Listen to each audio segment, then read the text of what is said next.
What is up, everybody? Welcome back to the channel. You know, we were actually in the middle of like filming a whole different video, and we just had to stop and we interrupt today's regular schedule broadcasting because we have some new and exciting information on the 24 Tacoma. I needed to stop, sip a cold Red Bull, and talk about this real quick. Now, I did write up like a whole script right here, everything I'm supposed to say and in the right order and all that, but you know what?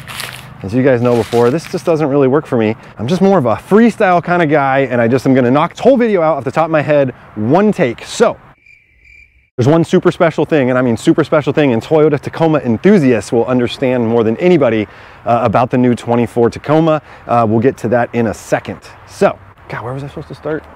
All right, wait, let's see here.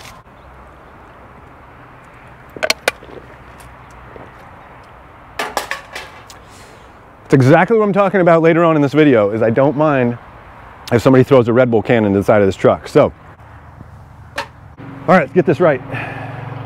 So all new Tacoma coming out for 2024, and in the last like 48 hours, we got some great information and some amazing spy shots on this truck, and let's talk about some of these things going on. Now, it's not every day we get a new Tacoma. The last all new Tacoma was in 2005. We got a little refresh for 16 with a new engine and trans option, which some argue that's not even a good thing, but let's stick to the all new 24 Tacoma. I made a video like, I don't know, 8-10 videos ago about, is Toyota going to make a full EV Tacoma for 24? And the answer officially is no, they are not. Now, other Toyota enthusiasts know that Toyota is super hesitant to just go full EV. That's not their style. They are some of the best pioneers of hybrid technology. They don't want to go full EV, but they also don't want to go full gas guzzler like Dodge. It has been confirmed the new engine lineup is going to be, I think in the base models, it's going to be a turbo, and for the higher end is going to be a hybrid. And much like the third generation Tundra, there's going to be a higher horsepower option that's probably going to be the hybrid, and it's even going to have a special name like the Tacoma Prime. Hopefully we're in like the 320 330 horsepower range. That would be pretty awesome to see. We're probably going to get a new transmission also. Knowing Toyota, they'll probably just go with an 8-speed, no 10-speed stuff. Again, they like to like kind of play it safe. But that is it. Probably the biggest news of all, except this other thing I'm going to talk about, is the new engine lineup. We got a turbo and we got a hybrid, and unfortunately, there's always a downside to every upside, and this one's going to be the price. So I think a base model Tacoma is going to start around 40. Just a regular loaded four-wheel drive turbo model is going to be about 45. And I think we're going to be looking at the low 50s if you want a hybrid Prime or even the higher end ones. So yes, a Tacoma is going to break the $50,000 mark, which is pretty crazy. It's definitely a sign of the times, not surprising, but $50K plus for a Tacoma? What's this world coming to? Moving on to the suspension, we got some spy shots, and you can see underneath they have ditched the leaf springs in favor of coils. I'm telling you guys, it is just a baby third gen Tundra. You can tell from the cutouts for the headlights, for the tail lights, just the styling, the door handles, they're definitely going to mimic the third gen Tundra.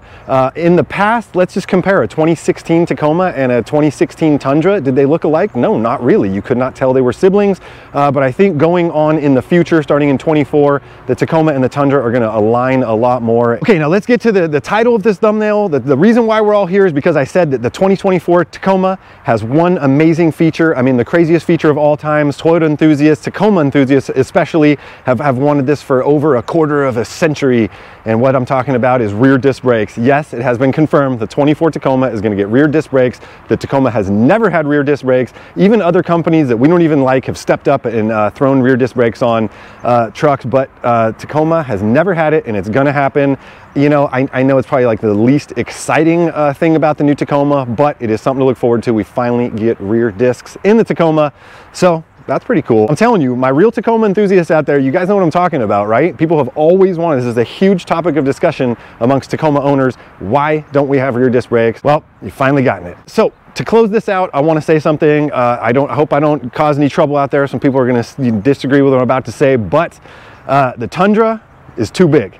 The Tacoma is too small, and I'm really hoping this new Tacoma kind of fits in between and fills in the gap right there. Now listen, the Tundra is not too big, but if I'm going to have a Tundra, it's going to be lifted, and just like the Tundra that really got my channel started, that thing was a pain in the ass to park. It didn't fit at my work. Running an errand was annoying in it. Usually, you guys know how I usually have a second vehicle. I found myself wanting to take the second vehicle when I was going out to do something quick because it was just a hassle to drive the Tundra. Now look at Miss Fanatic drives a second gen Sequoia, which is basically a Tundra. The thing is a monster. She has never complained once. She whips that thing around like it's a Honda Civic. So listen, Tundras are not too big, but at the same time, they're pretty big. You guys know what I'm talking about. They're big, but Tacomas are too small. Listen, I love Tacomas. I bought a brand new Tacoma in 04, 06, in 2012. I love Tacomas, but the problem with the Tacoma is you're with one of your buddies, you're driving down the street, next thing you know, you got your arm on the center console, and the next thing you know, you realize that your elbow's touching your passenger's elbow, and you're like, you know what? I need a bigger vehicle. Also, the back seats in Tacomas, the back seat leg room, even in the crew cabs, it's just too small. So I'm really hoping that the scale size of the new Tacoma just goes up a tiny bit and really fills in that area, because the outgoing Tacoma is just a tad bit too small. But that's it. That's going to wrap up the 2024 Tacoma talk. That's what we know now. Super, super excited. Like I said, I bought 3 brand new Tacomas before. I would love to make it 4. So I can't wait till this truck comes out. Can't wait to learn more about it. This is probably going to be the most changes to a Tacoma in a new model we have ever seen. I mean, all new suspension, engines, everything. It's going to be big, and I really look forward to seeing it. Anyways, if you are not a usual subscriber to the channel, but you found yourself here because of the thumbnail, or you want to see what I had to say about the 2024 Tacoma, I'd like you to continue watching this video because I need your advice. We got a little situation with the T100, and I want to know what you think I should do.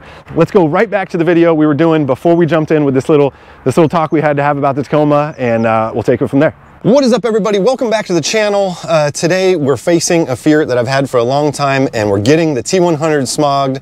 I was dreading getting the smog renewal in the mail, and it finally came, and I was gonna like put it to the side and deal with it later. And then the last couple mornings I woke up and I'm like, I gotta just get on this. So instead of going to the original shop that I usually mess with, I actually went to this really cool shop down here, this 76 off Seacliff in Aptos. It's like right down by the ocean.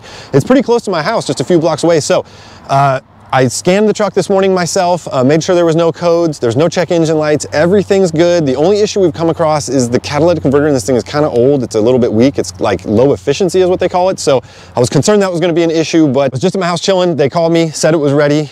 So walked over there, picked it up, and we have a fresh smog. T100 is good to go for another 90 days, but this brings us to another crossroad here.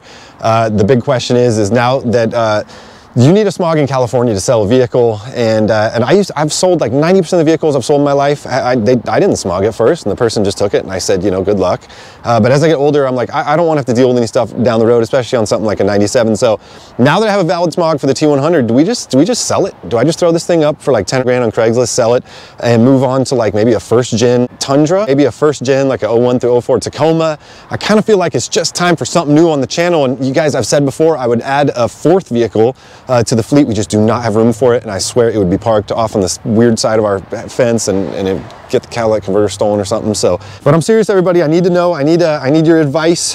Do we sell the T100 and bring a new vehicle to the channel, or do we just keep messing with this thing? I mean, it's a really cool vehicle, and it's going to be hard to find another one if I want to replace it.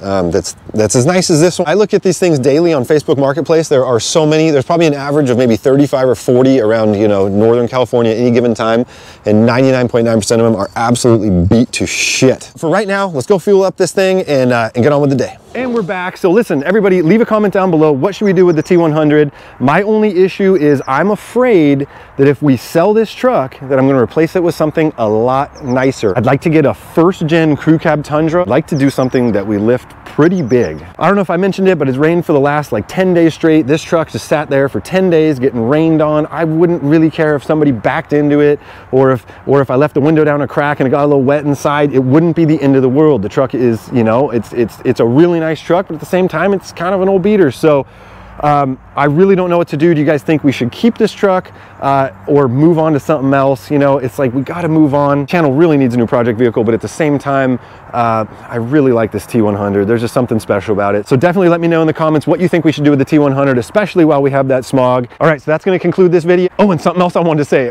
If you watched the last video, you saw how Miss Fanatics Blizzard Pearl Sequoia is doing a paint delete mod on its own. Well, I thought we had nipped that in the bud, but she came home the other day and the paint is just falling off that thing. We got a real problem on our hands. So I don't know if I'm going to throw it in this video or the next, but as soon as she gets home today, I'll show you guys the new shedding, I guess you could say, of the paint on that thing. We'll see what she thinks of it. Anyways, everybody out there, I hope you enjoyed this video. Drop a big old thumbs up. Please subscribe to this channel right here, and we'll see everybody soon. Peace.